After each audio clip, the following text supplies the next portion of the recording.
வணக்கம். தினசரி வானிலையும் அதனை சார்ந்த அறிவியலும்.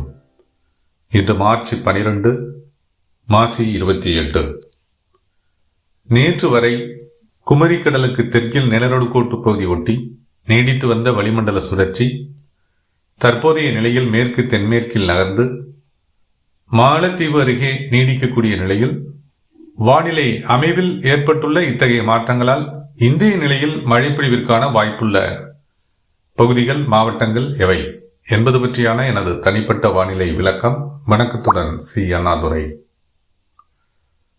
முன்னர் கூறியபடி தற்போதைய நிலையில் மாலத்தீவை ஒட்டிய நிலநடுக்கோட்டு பகுதியில் வளிமண்டல சுழற்சி வலுவுடன் நீடித்துக் கொண்டிருக்கிறது.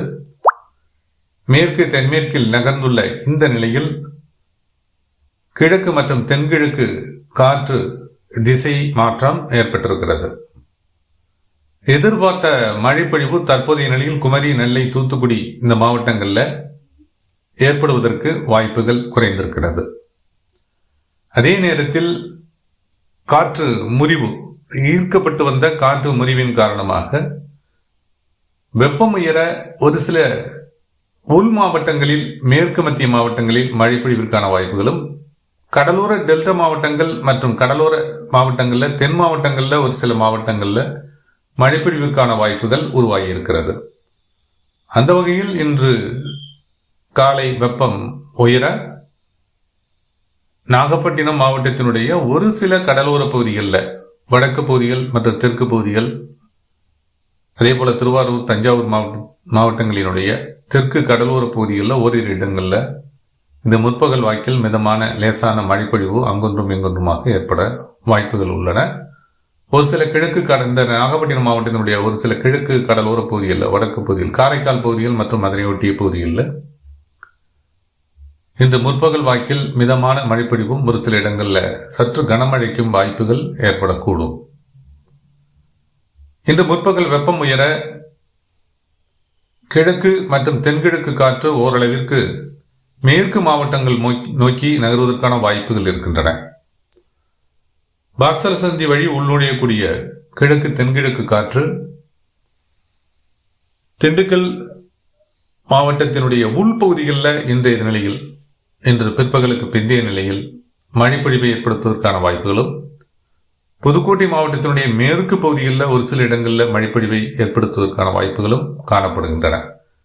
அதே போல இன்று காலை நேரத்தில் ராமநாதபுரம் மாவட்டத்தினுடைய கிழக்கு கடலோர பகுதிகளில் ஒரு சில இடங்கள்லையும், தூத்துக்குடி, நெல்லை, குமரி மாவட்டங்களினுடைய கடலோர பகுதிகளில் ஒரு சில இடங்கள்லையும், குமரி, நெல்லை மாவட்டங்களினுடைய மேற்கு பகுதிகளில் ஒரு சில இடங்கள்லையும், தென்காசி மாவட்டத்தில் ஆங்காங்கேயும் இன்று காலை, முற்பகல், பிற்பகல் வாக்கில் ஒரு சில இடங்களில் மழைப்பொழிவிற்கான வாய்ப்புகள் இருக்கின்றன. பிற்பகலுக்கு பிந்தைய நிலையில் கோவை மற்றும் திருப்பூர் மாவட்டத்தினுடைய மேற்கு பகுதிகள், நீலகிரி, இங்கெல்லாம் ஆங்காங்கே மழைப்பொழிவிற்கான வாய்ப்புகள் ஏற்பட்டு விலகக்கூடும். ஒரு சில மத்திய மாவட்டங்களில் திருச்சிராப்பள்ளி மற்றும் கரூர், நாமக்கல், இங்கெல்லாம் ஓரிரு இடங்களில் இன்றைய தினத்தில் மழைப்பொழிவிற்கான வாய்ப்புகள் ஏற்பட்டு விலகலாம். மற்றபடி ஏனைய மாவட்டங்களில் மழைப்பொழிவிற்கான வாய்ப்புகள் குறைந்தது அல்லது இல்லை. இந்த நிலையை தற்போதைய வானிலை அமைவில் நம்மால் அனுமானிக்க முடிகிறது. இந்த சுழற்சி மேலும் தென்மேற்கில் நகர்ந்து விலகிவிடக்கூடும் என்பதால் அடுத்து வரக்கூடிய நாட்களில் மழைப்பொழிவு முற்றிலுமாக விலகக்கூடிய நிலை காணப்படுகிறது. மேலும் பனிப்பொழிவினுடைய தாக்கம் ஓரிரு நாட்களுக்கு கடலோர மாவட்டங்களிலும், அதனை சார்ந்த உள் மாவட்டங்களிலும், வடக்கு உள் மாவட்டங்களிலும் நீடிக்க வாய்ப்புகள் இருக்கின்றன. இதனிலை அடுத்த கட்டமாக தென்கிழக்கு வங்கக்கடலில் மீண்டும் ஒரு சுழற்சி ஏற்பட்டு அது இதே திசையில் வலுக்குறைந்த சுழற்சியாக நகர்வதற்கான வாய்ப்புகள் இருக்கின்றன. அந்த வகையில் வரக்கூடிய 17, 18, 19 இந்த தேதிகளில் ஓரிரு நாட்கள் கடலோர பகுதிகளில், அதாவது குறிப்பாக டெல்டா கடலோர பகுதிகள் மற்றும் தென் மாவட்டங்களினுடைய கடலோர பகுதிகள், தென் கரைக்கோடி மாவட்டங்களில் மழைப்பொழிவை ஏற்படுத்துவதற்கான வாய்ப்புகள் ஏற்படலாம்.